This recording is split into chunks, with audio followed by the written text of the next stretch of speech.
Obesidade e diabetes são problemas que preocupam muitos órgãos de saúde e também devem preocupar você para a prova do Enem. Quer saber como? Solta a vinheta e vem comigo.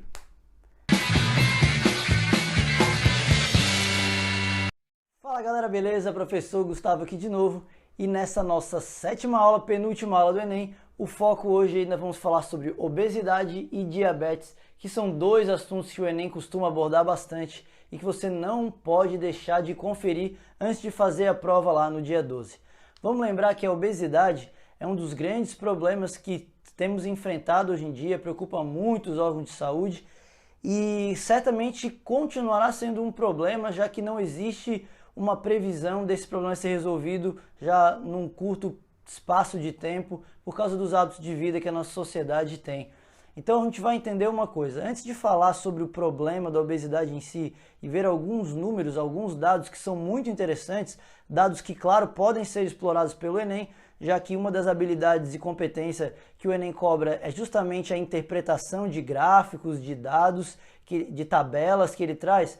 Vamos falar um pouquinho sobre um índice que certamente você já ouviu falar, que é o IMC, que é o Índice de Massa Corporal, que ele é calculado segundo essa fórmula que vocês estão vendo aqui, o peso dividido pela altura ao quadrado, e esse IMC é um dos parâmetros mais utilizados para se atestar ali como que anda a saúde daquela pessoa. Nós estamos observando uma tabela que é usada como um parâmetro de referência para indivíduos adultos, onde nós temos alguns valores que você já deve ter tido contato com esses valores. Então nós temos aqui um peso que é considerado normal, e nós temos essa variação de IMC entre 18,5 e 25. Pessoas que estão acima do peso, elas estão com IMC entre 25 e 30, e acima desse 30 já são pessoas consideradas que elas possuem uma obesidade. E aí, claro, vocês sabem que existem obesidade, grau 1, 2, 3, seria obesidade mórbida, mas não, a gente não vai entrar nesses detalhes agora. Eu quero que a gente se concentre nessa faixa aqui, então. Seriam as pessoas que estão ou acima do peso, sobrepeso, ou as pessoas que estão apresentando uma obesidade. Que esse é o nosso assunto, esse é o nosso foco agora. Vamos dar uma olhada em alguns dados bem atualizados referentes a esse assunto, que mostram que, na verdade, galera, mais da metade da população brasileira está com sobrepeso. Então são dados aqui de 2006 que mostram que 53,8% da população apresenta sobrepeso. Isso é um dado muito grave, se a gente considerar que o Brasil é um país com uma população muito grande, então em números absolutos isso também representa uma grande quantia de pessoas. E observamos que nos últimos 10 anos, que é onde a gente tem esse acompanhamento aqui desse gráfico, houve um aumento de 26%. Então é um aumento muito grande. Dá para observar aqui que nós temos um percentual maior de homens do que de mulheres acima do peso, 57% dos homens e 50% das mulheres, mas de maneira geral a população, mais da metade, está acima do peso, então isso é um dado muito preocupante. A gente já vai conversar um pouco sobre as possíveis causas disso, muitas são conhecidas e o que isso pode acarretar em problemas de saúde, mas nós temos também outros dados, então aquilo ali era com sobrepeso. Em relação à obesidade mesmo, que é aquele índice que a gente viu, daquele IMC acima de 30, olha o que nós temos aqui, ela cresceu 60% nos últimos 10 anos.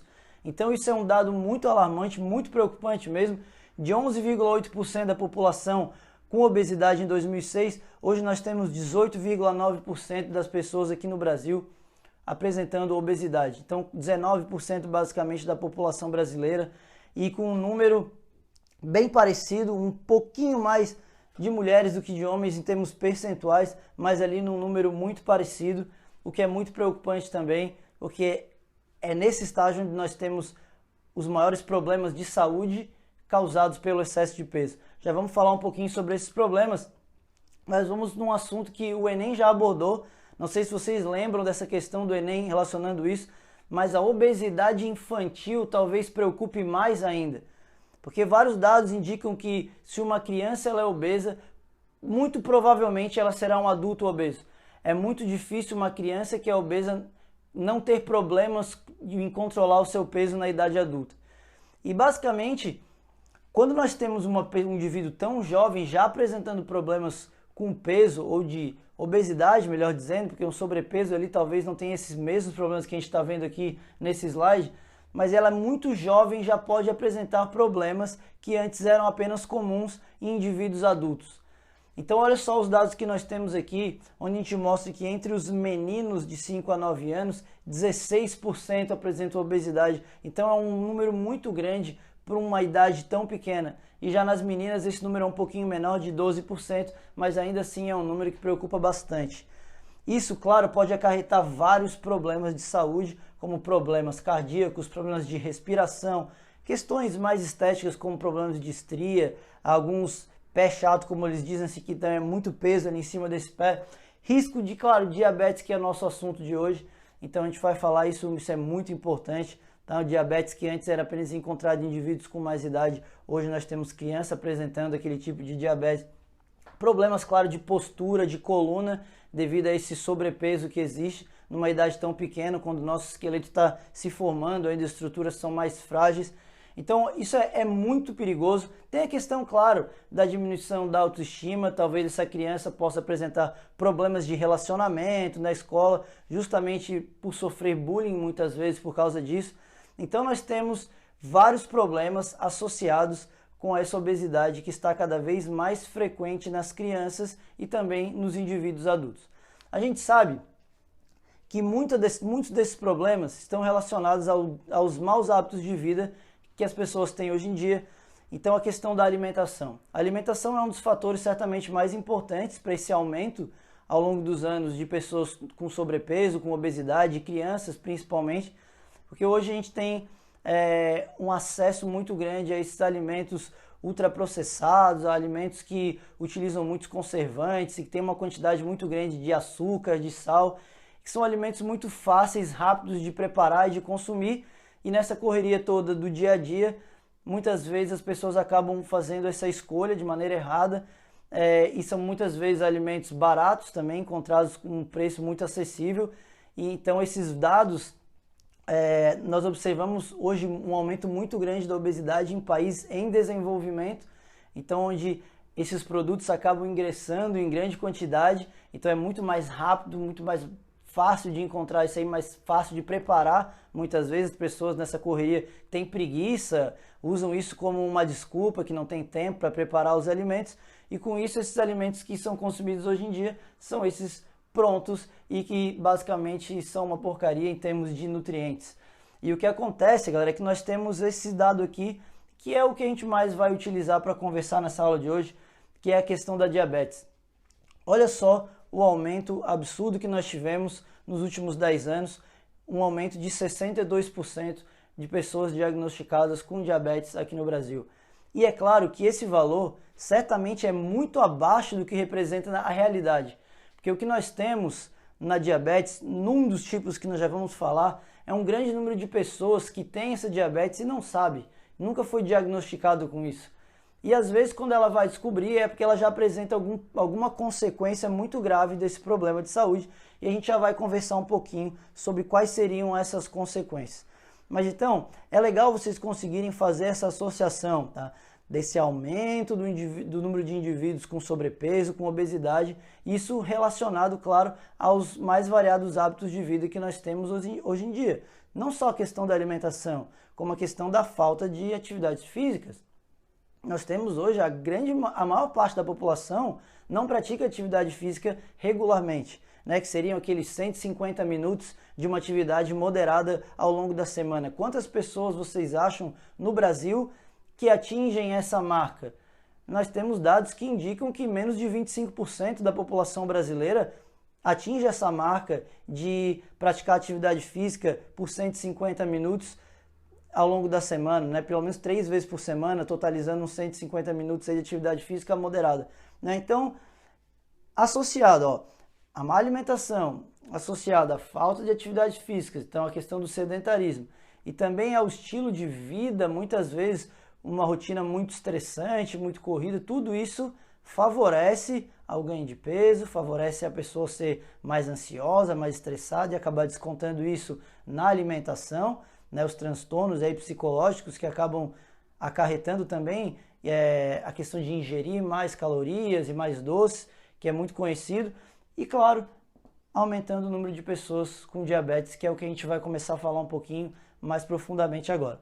Antes de começar a falar exatamente sobre os tipos de diabetes, eu vou querer mostrar para vocês que lembra que a gente falou na aula passada sobre a hipertensão, né? Que nós falamos de problemas do sistema circulatório e a gente acabou falando de infarto do miocárdio, aterosclerose, hipertensão. Só para a gente dar uma olhada nesses dados aqui, olha o aumento que nós tivemos ao longo dos últimos 10 anos também da parcela da população com hipertensão. Então tudo isso está associado, porque a hipertensão também ela está associada à questão de maus hábitos alimentares e da falta de atividade física. E se a gente falar especificamente da diabetes, eu gostaria de, antes da gente começar a entrar nos tipos de diabetes, que vocês conferissem um videozinho curtinho que eu separei para vocês, que vocês vão ver agora na tela, que vai explicar direitinho qual que é o papel da insulina no processo de carregar a glicose para dentro das nossas células. Confere aí. No nosso corpo, o pâncreas é um órgão vital que secreta insulina. Ele está localizado no abdômen, atrás do estômago, onde se liga ao intestino delgado. Dentro do pâncreas estão pequenos aglomerados de células chamados ilhotas de Langerhans. Dentro da ilhota, vemos as células beta, que secretam insulina. A insulina do pâncreas se move para dentro das artérias. Agora vamos entender os mecanismos de ação da insulina no nosso corpo, examinando a artéria por dentro. Aqui, o sangue flui, junto com as moléculas de insulina e moléculas de glicose. O sangue finalmente atinge as células do corpo. Uma vista ampliada de uma única célula revela a membrana plasmática e seus receptores. Os receptores permanecem normalmente fechados. As moléculas de glicose tentam passar pelos receptores, mas não conseguem. Somente poucas moléculas infiltram-se na célula com muita dificuldade.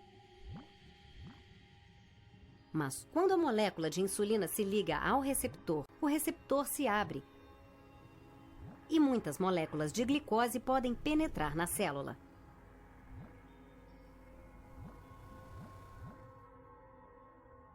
Assim, a insulina regula a abertura e o fechamento dos receptores da membrana plasmática, assim regulando o consumo de glicose da célula. Beleza, galera, deu para entender, eu acho, direitinho qual que é o papel que essa insulina tem, né? Então nós temos aqui, como a gente observa nessa imagem, um indivíduo saudável é aquele indivíduo onde as células beta do seu pâncreas, elas secretam insulina de maneira normal, elas têm a capacidade normal de produção de insulina, e essa insulina ela tem uma atividade normal lá nos receptores das células. Então quando a pessoa ingere algum tipo de alimento e esse açúcar, essa glicose vai parar no sangue, as células beta são estimuladas, elas secretam insulina, e essa insulina, quando ela se liga aos receptores de membrana, elas fazem com que esse canalzinho da glicose se abra. Portanto, a glicose ela consegue penetrar nas células. E assim a gente retira esse açúcar do sangue e joga dentro de algumas células. Se o açúcar está em excesso, nós jogamos essa glicose para dentro do fígado para criar nossa reserva, nosso estoque de energia através da molécula de glicogênio, que é um polissacarídeo. Então, numa pessoa normal, isso tudo está funcionando de maneira correta. O que acontece é que nós temos a diabetes mellitus. Lembra que na aula passada a gente falou um pouquinho sobre diabetes insípidos, que daí não tem a ver com insulina e tudo mais, mas diabetes mellitus, que é a mais comum. Nós temos a diabetes mellitus tipo 1 e a diabetes mellitus do tipo 2. Elas são diferentes na origem do problema, claro. Algumas consequências acabam sendo muito parecidas, mas é legal vocês saberem a diferença na questão da origem.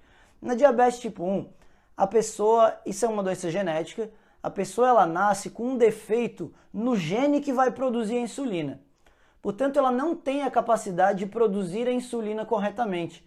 E aí esse transporte de glicose para dentro da célula vai ficar totalmente prejudicado, porque se não tem a insulina para se ligar nesse receptor, o canalzinho da glicose vai ficar fechado, com isso a glicose vai encontrar dificuldade de penetrar na célula.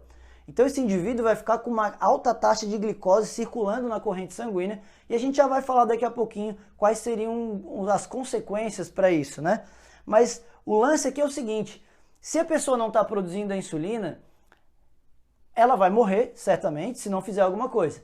Então, essa pessoa com diabetes tipo 1, ela é chamada de ela é uma pessoa com diabetes insulinodependente. Ela depende, ela precisa da injeção diária de insulina, senão ela morre, porque ela não consegue produzir a insulina.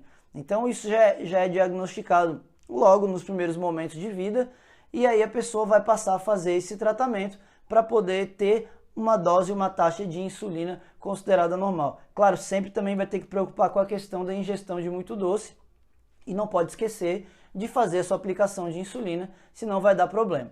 Mas a diabetes mellitus tipo 2, que é a mais comum, na verdade, ela é uma diabetes que não é genética, ou a pessoa pode ter uma predisposição genética a desenvolver, mas o defeito não está num gene, porque a pessoa ela produz insulina. O indivíduo com diabetes tipo 2, o problema, na maior parte das vezes, não está na produção de insulina em si. Essa pessoa até produz. Às vezes ela produz menos, ou às vezes produz uma quantidade normal. Só que o grande problema do diabetes tipo 2 é que o organismo daquela pessoa, as células dela, tornam-se resistentes à insulina. O que seria isso? A insulina que ela produz não consegue mais se encaixar direitinho no receptor. Contanto, essa pessoa também vai ter problema em levar a glicose para dentro da célula. E isso é uma diabetes que normalmente a pessoa adquire ao longo da vida. E aí, por isso ela é mais comum, é aquela diabetes que ela foi adquirida por maus hábitos de vida. Então, comer muito doce ao longo da vida, não praticar atividade física, né? Esses hábitos de vida muito sedentários. Então a gente observa um grande número de... Esse é o grande tipo de diabetes que aumenta muito hoje, né? E é esse também que muitas pessoas elas são portadoras de diabetes, e hoje em dia cada vez mais cedo, pessoas começando a apresentar isso aí na adolescência ou aos seus 20, 30 anos, o que antes a gente encontrava só pessoas muito mais velhas apresentando, hoje a gente temos um grande número de pessoas já mais novas apresentando isso. Claro, reflexo total de uma alimentação totalmente errada desde a infância e também da falta de atividade física também desde a infância. Mas o que nós temos aqui é que quando a pessoa ela tem esse tipo de diabetes e não sabe, porque esse problema não está na questão da insulina em si. Então muitas vezes a pessoa que tem diabetes tipo 2 ela nem precisa fazer uso de insulina. O que ela precisa é modificar os seus hábitos de vida. Mas para modificar os seus hábitos de vida, ela tem que ser diagnosticada com aquilo, para receber as orientações corretas, e muitas vezes elas não sabem que possuem. E aí podem ter uma série de problemas, como por exemplo, quem tem uma taxa muito grande de açúcar no sangue, certamente vai apresentar problemas de circulação sanguínea. Esse açúcar vai acabar deixando o sangue um pouco mais viscoso e ele vai circular com mais dificuldade. Então em algumas regiões do corpo esse sangue não vai circular corretamente, principalmente em algumas extremidades como nos pés. Nós temos uma circulação que normalmente já é prejudicada nos pés e nas pernas. Se a pessoa ainda está com muito açúcar no sangue e esse sangue está mais grosso, a circulação ali vai ficar muito mais prejudicada. Então é muito frequente pessoas com diabetes apresentarem formigamento nos pés, inchaços, problemas de circulação, o que às vezes pode até levar essa pessoa a ter que amputar algumas partes do corpo, como o pé é uma das mais comuns. Tá? Às vezes até a perna inteira. Então a amputação de membros pode ser por causa de problema de circulação devido a diabetes. Esse sangue, ele também vai ser coagulado com uma dificuldade muito maior. Então o que nós temos é muitas vezes as pessoas com diabetes apresentam feridas, começam a se formar feridas sem ela ter muita explicação de por que aquilo se formou, muitos hematomas, e algumas feridas abertas elas demoram muito mais para cicatrizar, ou às vezes nem conseguem cicatrizar. Então isso é um indicativo de que essa pessoa pode estar também com diabetes. A questão da visão. Nós temos no nosso olho muitos vasos sanguíneos, e esses vasos sanguíneos são muito finos. Se alguma coisa deixa o sangue um pouco mais viscoso e prejudica a circulação, isso pode prejudicar a visão. Então temos vários problemas de visão também associados a esses problemas de circulação ocasionados por um diabetes. Então, galera, aqui vocês estão observando, tanto para o tipo 1 quanto para o tipo 2, nós temos muitos sintomas, né? Muitas consequências. A questão de urina frequente, ali, porque nós temos como tem muito açúcar no sangue, ele vai acabar retirando. Então, geralmente quando se faz um teste de urina, para verificar também a questão de diabetes, se é detectado glicose na urina, pode haver um problema aí. Porque normalmente, naturalmente, a glicose ela não é liberada pela urina. O néfron, o rim, que a gente falou na aula passada, até retira um pouco de glicose do sangue, mas depois ele acaba devolvendo, né, nesse processo de filtração. Então, se está saindo açúcar, se está saindo glicose na urina, pode ser indicativo de algum problema. Às vezes é uma infecção, alguma coisa nesse sentido, mas também pode ser diabetes, então precisa ser associado, precisa ser investigado mais a fundo essa relação. Então, o que nós temos é um problema muito sério, tá, que pode levar a vários outros problemas de saúde. Então, se vocês lembrarem da aula passada, onde nós vimos a questão das doenças que mais matam no mundo, diabetes está entre as 5. Então, diabetes está entre as 5 doenças que mais matam no mundo. Então, isso é um dado muito preocupante, é um dado que já foi explorado pelo Enem e pode acontecer de novo, porque afinal de contas o Enem ele é um estilo de prova um pouquinho diferente, não tem aquela, igual a gente tem com outros vestibulares, de esse assunto já caiu esse ano, então agora ele vai ficar um tempo sem aparecer. Não, como o Enem ele trata de assuntos da atualidade, se um assunto ele permanece sendo atual, ele tem chance de aparecer no Enem sim todos os anos. Então nós temos esse assunto ele permanecendo muito atual e certamente vai permanecer nos próximos anos. Então a gente precisa conhecer o que está por trás disso. Mas não adianta também a gente só falar da insulina, se vocês não lembrarem, porque o Enem ele gosta de cobrar bastante o sistema endócrino, que é o nosso sistema hormonal de produção de hormônios. E vocês lembram que o hormônio da insulina, ele tem um outro hormôniozinho que também é produzido no pâncreas, que é o antagônico à insulina? Muitas pessoas lembram da insulina, mas esquecem do glucagon. Vamos dar uma olhadinha rapidinho, essa imagem ela é bem didática, é bem fácil da gente conseguir visualizar qual que é esse papel da insulina e do glucagon. Então vamos lá, galera. Digamos que a gente tenha acabado de se alimentar, a gente comeu alguma coisa. Se for um doce, isso vai acontecer de maneira mais rápida ainda, né? Porque a glicose vai ser lançada de maneira mais rápida na nossa corrente sanguínea. Mas a gente comeu alguma coisa aqui. E essa taxa de glicose no sangue, ela ficou alta. Esse açúcar, esse alimento foi digerido pelo nosso tubo digestório e lá no intestino isso foi absorvido e foi para a corrente sanguínea. Então nós estamos com uma alta taxa de glicose na corrente sanguínea. Essa alta taxa de açúcar estimula as células beta do pâncreas. Lembra que são as células beta que secretam a insulina. E elas secretam a insulina porque essa insulina tem um papel importante agora. Ela vai para o sangue, pega essa glicose que está em excesso e como você já viu antes aqui no nosso videozinho, essa insulina ela vai promover a entrada da glicose nas células. Algumas células essa glicose vai ser utilizada para produzir energia, mas se for um excesso de glicose, nós armazenamos isso no fígado sob a forma de glicogênio, que é a nossa reserva de energia. Isso é feito quando a gente acabou de comer. Mas essa reserva ela é criada justamente porque nós não estamos comendo o tempo todo. A pessoa, se ela está lá 3, 4, 5 horas sem comer, ela está em jejum, o organismo dela vai começar a sentir falta daquela glicose. Algumas partes do corpo, algumas células ficam sem glicose para produzir energia. E aí chegou a hora de nós utilizarmos a reserva que foi criada lá no fígado. Para que a gente possa utilizar a reserva que está no fígado, alguém tem que dar esse estímulo para a gente quebrar o glicogênio. Quem dá o estímulo? A insulina deu o estímulo para o glicogênio ser formado. Quem vai dar o estímulo? Quem vai dar um estímulo contrário para fazer o glicogênio ser quebrado? É o glucagon. Então, quando é detectada uma baixa taxa de glicose no sangue, o estímulo que é dado é para as células alfa do pâncreas. As células alfa são células produtoras de glucagon, que é esse hormônio antagônico à insulina. E aí o glucagon vai chegar lá no teu fígado e vai promover a quebra do glicogênio e com isso tu forma várias glicoses. E a glicose é lançada na corrente sanguínea e tu pode distribuir essa glicose para as células que estiverem precisando. Então fiquem ligados nisso, porque às vezes uma questão sobre insulina, ela traz um gráfico. E aí ela mostra picos de hormônios em determinadas situações, ou quando a pessoa acaba de comer, ou quando a pessoa está em jejum. Então saiba identificar que quando a pessoa acaba de comer, o pico hormonal será da insulina. Afinal de contas, se tu acaba de comer, vai ter uma grande quantidade de açúcar no sangue e tu vai precisar retirar esse açúcar do sangue e quem faz isso é a insulina.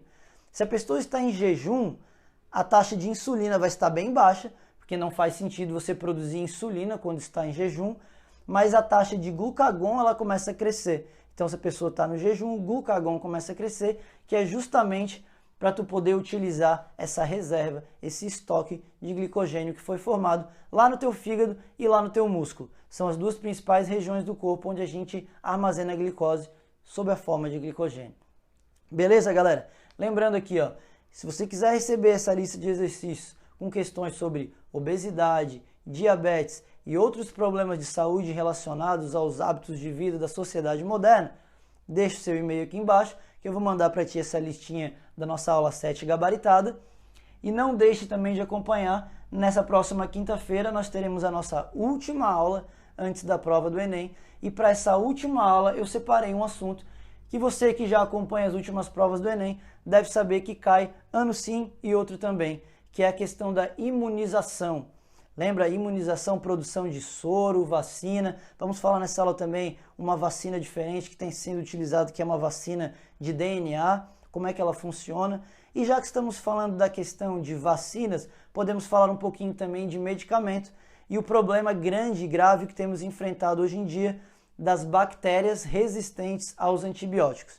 Então, mecanismos evolutivos que fizeram com que bactérias sobrevivessem, as bactérias resistentes sobrevivessem, e hoje nós temos muitas doenças que eram facilmente tratadas já sem tratamento. Tá? Então confira na próxima quinta-feira a nossa última aula, aula 8. Abraço e até a próxima.